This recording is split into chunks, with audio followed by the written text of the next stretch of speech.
Hey friends, ready to read The Purple Group? It is called The Three Princes, and it is by Sabrine de la Guardia. All right, so here we go. Remember, if you want to read it yourself, mute me, and I will try to make sure that the pages are readable. Here we go. Once there was a king who was very strict with his three sons, Oscar, Juan, and Carlos. Remember, the J is silent. He told them to never leave the castle. The youngest son, Prince Carlos, was not content to stay inside. He wanted to explore outside the castle walls. So Carlos climbed the tallest tree in the royal garden to see if he could drop over the castle wall. "Carlos," shouted his brother Juan, "come down! If father catches you, we will all be in trouble." At that moment, their father, the king, walked into the royal gardens. "Carlos, get down this instant," he yelled. "Oscar, why weren't you watching your younger brother?" "I am sorry, sir. I couldn't stop him," mumbled Oscar. "My sons, you are in trouble," bellowed the king. Maybe he'll get put in timeout. I don't know.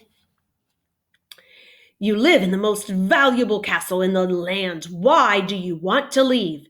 It won't be so easy the next time. Watch this." The king, oh dear, waved his royal scepter and turned the three princes into three rabbits. Oh my goodness. Yikes. "You will spend your days as rabbits, and then every night at sunset, you will turn into princes once again," explained the king. The princes were very angry, but there was nothing they could do. They tried to get used to their long ears and whiskers, but they couldn't wait until night came when they could turn back into men. One morning, Carlos had an idea. He realized that he was now small enough to slip through a crack in the castle wall. Carlos called to his brothers, "I'm leaving. Are you coming with me?" Oscar and Juan shook their rabbit heads. They were scared about what their father would do if he caught them. Carlos didn't care.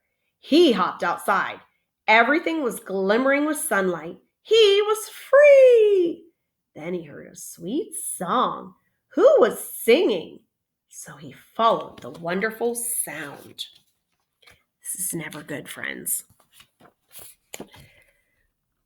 Carlos found a beautiful courtyard not far from where he lived. A young woman was sweetly singing next to her pear tree. He sat on the smoothly worn stone and listened, twitching his rabbit nose. "Hello, little rabbit. Do you like my singing?" the young woman asked. Carlos hopped up and down. "How charming! I will make you my pet," she exclaimed. She served him a pear from the tree. Then the sun was setting, and Carlos knew he must return to the castle. "Beautiful lady," Carlos squeaked, "I am not really a rabbit. My name is Carlos, and I am a prince who has been put under a spell." "Oh," the woman exclaimed with great surprise, "I am Princess Marisol. It's wonderful to meet a talking rabbit. Tell me why this happened to you."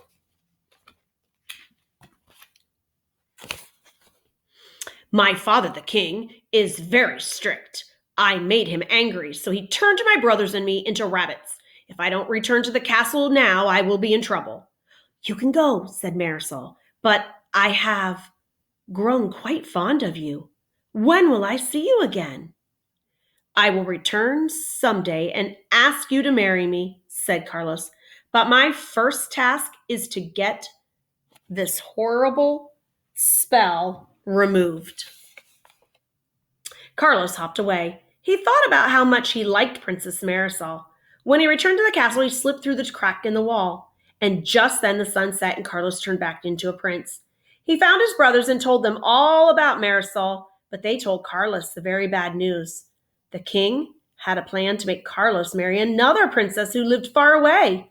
Carlos was very upset and he didn't know what to do. "I won't go through with this wedding. I have already promised Princess Marisol to marry her, Carlos said. You must forget Marisol. The king will never allow it, said Oscar. I will never forget Marisol. You will see, we will be married, exclaimed Carlos. Soon, Marisol got word that the king had chosen a bride for Carlos. He would be married in a few days. She had to do something fast. So Marisol went to the castle and discovered that the wedding would take place that evening. She had arrived just in time. She quickly found the bride and told her about the spell. The king concealed the truth from you. Every morning, Prince Carlos turns into a rabbit, and every night he turns back into a prince, explained Marisol. Oh no, exclaimed the bride. The king has tricked me. I can't marry a rabbit. What should I do? I will take your place, and that will give you a time to get away, said Marisol. Marisol traded clothes with the other princess and went ahead with the marriage ceremony. When the time came for her veil to be lifted, Carlos saw suddenly that it was Marisol he had married. The king was very angry until he saw that Prince Carlos and Prince Marisol were overjoyed.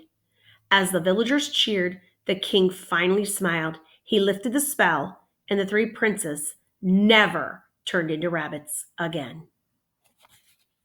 All right, friends, I'm sure there's a moral to that story, so you need to think about what that moral might be, and grab your paper.